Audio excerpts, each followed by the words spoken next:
So you're getting a view of the latest welder that I've had at my little tiny home shop, and it's a Miller 190. For like 30 years I had a big 250 amp German one that was sold by Snap-on of all people. Great welder. It was a MIG welder, but it had alien German parts in those days, which was really hard to get the consumables. I actually converted it to a Tweco gun with great hassle. Anyway, it failed, got really bad.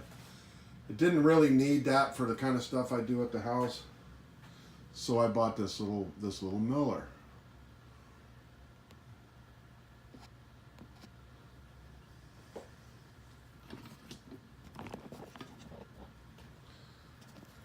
So, if I can get this thing out of here. Oh, there it goes. This is a good little welder, you know. And I got on a little cart. I think the cart, I got it at the welding supply. And the thing's fine. I got a little spool gun, can do aluminum. But I never really had a big one at the house because my primary use of big welders was at work. And, you know, those...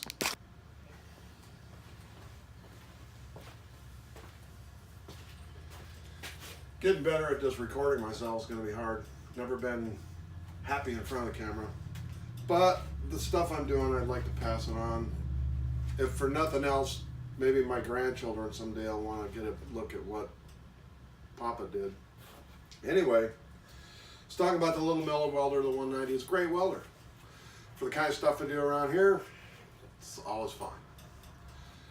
But I always kind of wanted a bigger one to replace the 200 amp that I had, and just wasn't in the budget. I'm retired, you know, I can't just spend money. In any event, I came across another welder. Basically a little bit of horse trading on labor. So let me show it to you.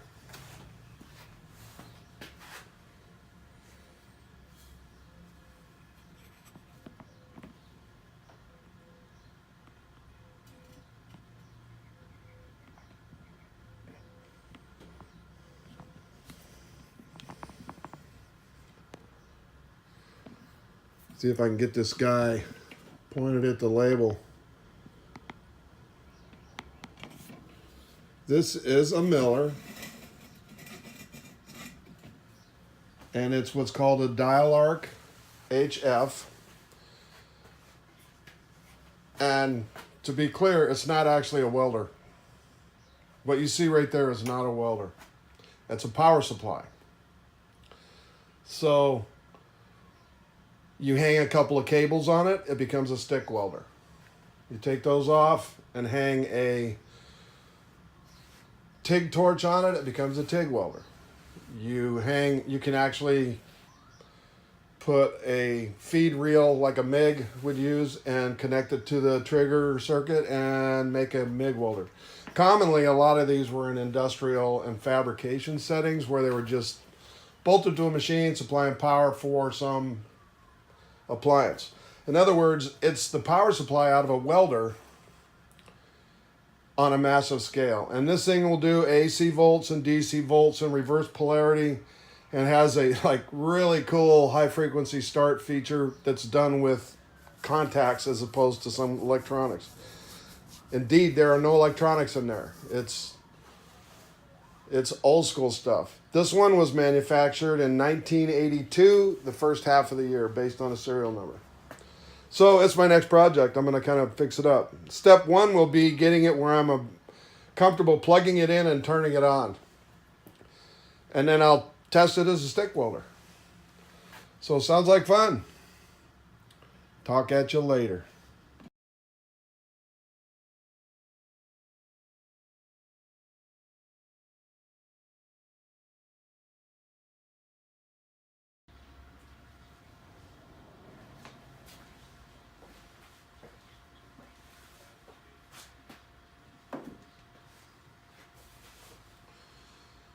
Good morning. Got a new project. I did repaired some parts for a press brake, and the guy that owned it gave me this welder. It's a good welder. He's used it, probably had it a long time, but he just doesn't need something that big anymore. So it's been parked a long time. Sounds like 20 years or more it's been sitting in a storage area, and now I'm going to fire it up. And so I want to talk a little bit about something strange. And tradesmen, especially ones that deal with dangerous machines, machinations, whatever. So think about electricians, line workers, engineers on boats and trains that work on the systems, mechanics, even operators. And what it is there's always some area where you don't know for sure what it does. So you either have to be taught that in school or through experience, or you can study it in a book if you have background knowledge on how to actually understand the technical data. I often, when I was training people for various things over the years, I had a saying that if you run into one of them, they'll know that saying, and that is, when they're having a problem getting something to go together or to function the way it's supposed to, or it just doesn't quite look right, you ask yourself the question if it'll work that way.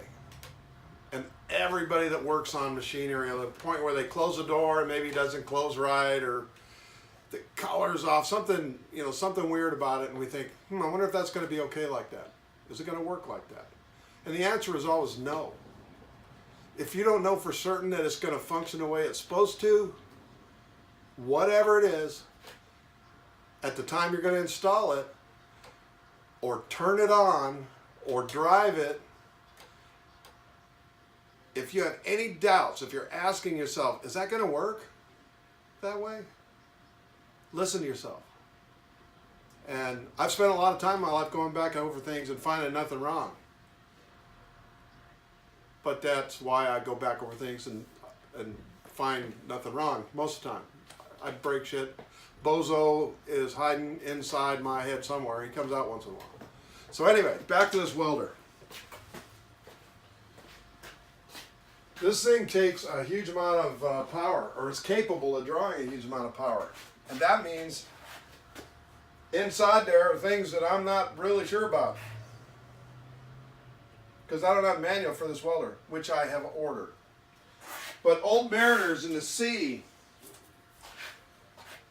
would write on a map places where they knew people went and had bad things happen to them. They'd put on there be dragons. Anybody that's read old manuscripts will run across that. There be dragons in that unknown area. Well, down underneath inside that box, there be dragons. So my first step is just to turn it on. So I kind of blew it out. I got a new ground wire because the other one was just falling apart. And I've hooked it up to my 220 volt, which has got a breaker up here which is off. So I'm going to go and turn it on. See what happens. Actually, I'm going to zoom in.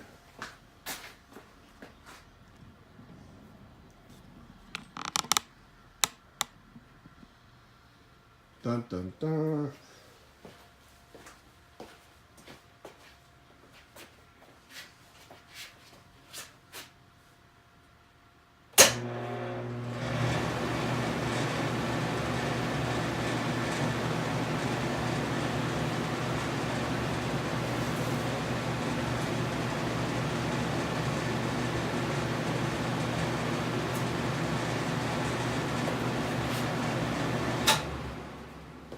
Yahoo! Really good fan. It's blowing up the wall. No smoke coming out, no funny noises.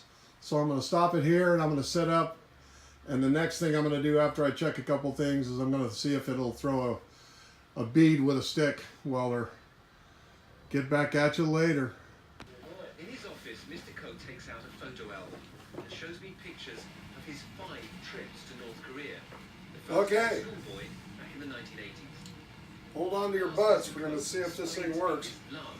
It's set on DC straight polarity, and 50% of a range from 40 to 180. So what is that? 75 amps. So I'm going to zoom it in down here. Got everything ready. See what happens. But if the Hanoi summit leads to a breakthrough, then these kids may one day see Mount Pegtu for themselves, not just sing about it.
I think I should have opened the door before I started welding.